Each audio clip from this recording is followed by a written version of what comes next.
Hey sports fans, Coach Nick here, and welcome to B-Ball Breakdown.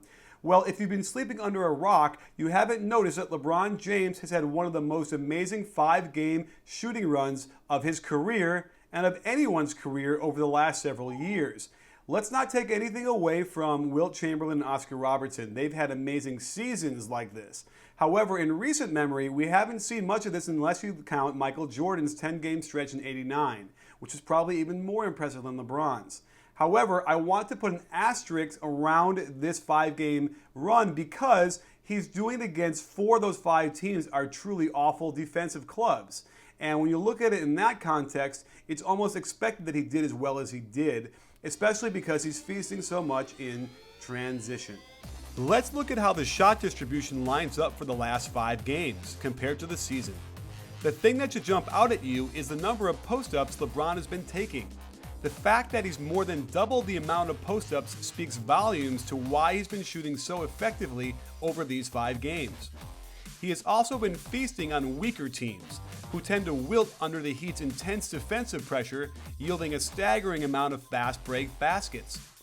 Another big key is how much he's cut down on isolation plays. This is the easiest play for defenses to stop, and you can argue that a post-up is just another isolation, but there's a big difference between isolating when you catch the ball 12 feet from the hoop and when you're out between the circles dribbling in place. Speaking of isolations, LeBron is the Heat's designated go-to player for end-of-quarter situations, and you can see how hard it is to stop him once he gets a full head of steam in the lane. Unless you rotate early, it won't matter if there's contact. He's simply too strong. The Heat have relied quite heavily on LeBron to bail them out on late clock situations, and he's shown the ability to knock down even the most contested of isolation shots. Out of horns, LeBron can attack from many places on the floor. Look how he comes from the weak side corner, gets the cross screen from the point guard, and is able to post up on his favorite side, the left block. Once he faces up, it's over. In this version of horns, the Heat have LeBron catch the ball in the high post. Acting as a cog in the machine, the defense cannot key on him as easily as he screens the ball and rolls to the hoop for an easy shot. Again, LeBron plays the high post in horns, and all that weak side action makes it impossible for the defense to key on him. He takes advantage by isolating and hitting a long 2. In the pick and roll play, notice how Ray Allen cuts baseline. This movement keeps the defense occupied, so little to no help can be provided. If teams let him use the screen and hope to have a big man hedge, he'll simply cross him over and finish over him. If the defense contains LeBron on the pick and roll, most likely it is from a switch. The way LeBron has been shooting from the outside, this is an even worse mismatch than you can imagine. LeBron might benefit more from his team's defense than any other player in the league.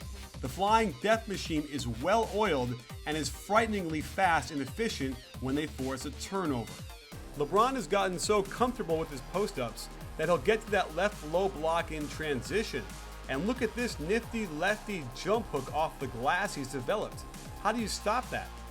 If LeBron James comes up with the rebound and you don't have 2 guys shadow him as he gallops down the court, you might as well give him the bucket. LeBron has gone to the face-up on just about all his post-up moves. And though this is a shot you'd love for him to take as a defense, during these 5 games, it's been going down. Notice the Clippers entertain the notion of doubling, but inexplicably leave Caron Butler all by himself. Head-scratching, really. LeBron's postgame has matured to the point where he can beat you with footwork, speed, balance, or all 3. If you take a baseline shot and your offense isn't balanced well, notice how the Lakers have only 1 player above the free throw line. You had damn well better make that shot, since the Heat will know what to do with it if you miss.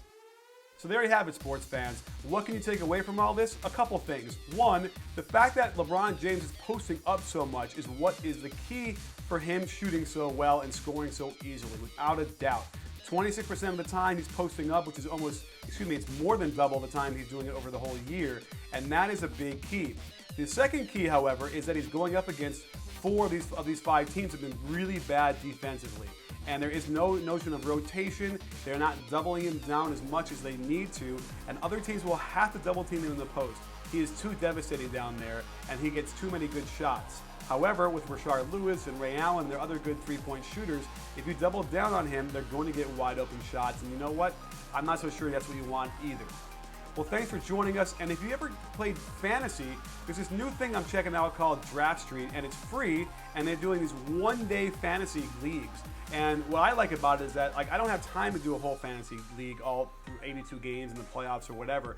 But this thing is just, one day you can win money, and it's free to join. So check it out. Let me know what you think. And don't forget, at B-Ball Breakdown, we're not a channel, we're a conversation. You in?